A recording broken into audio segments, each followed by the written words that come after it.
Trying to fit this Epas motor underneath the buggy or underneath the dash. It's going to be trial and error with this thing.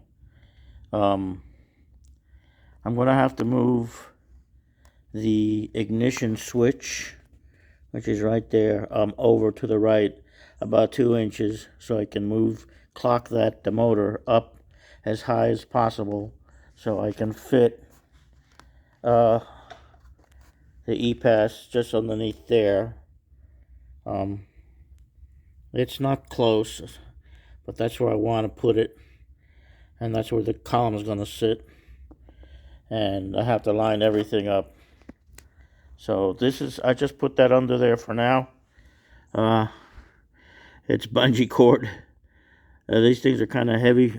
If you only have one hand to work with, and here I am with a bad back and arthritis in my fingers, but and working by myself. So little by little, I will try to make this work one way or another. Here's the other end of it. I don't know if you can see it. Pretty tough to see. But there's the end that goes to the box. So, and then I'm guessing, this is just guessing, because I don't know, I have to measure and cut the shaft of the original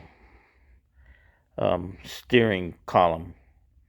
So once I get it to where I think I want that Epas to fit, I guess I'll measure everything up afterwards.